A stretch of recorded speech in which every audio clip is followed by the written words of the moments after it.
Hello and welcome to the 500th episode of Microwave Me. I've done some crazy ass shit over the years, from light bulbs to fireworks, even another microwave, and I even had a lava lamp that I did go viral. Well, today, to celebrate 500 episodes, I'm going to do something that nobody has ever done before, that nobody has ever thought of doing before.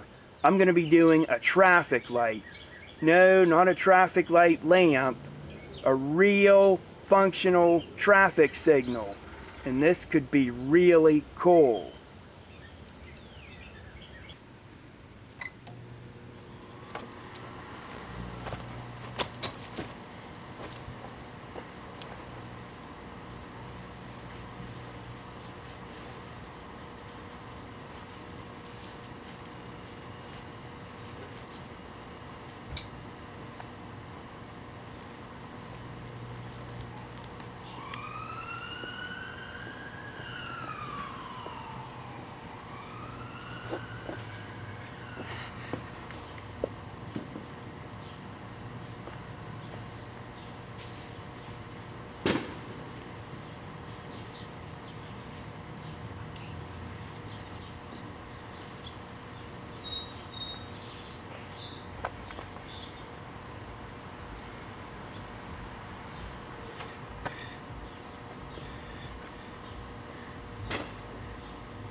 Whoa, it smells like burning rubber.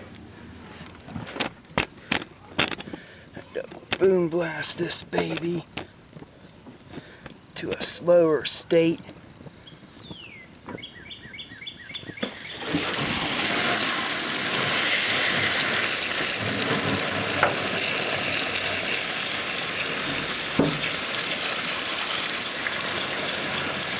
That's what I call a microwave experiment. Well, this got off to a slow start. Took off at blazing speed. And the microwave died, and that put the brakes on this experiment. Might be one of my best ever. However, would I recommend that you do something like this at home? Hell no. It's just something you should never even consider doing in your home, anyone else's home, ever. The amount of fire, smoke, the fact that I plug it in externally gets this a deadly verdict.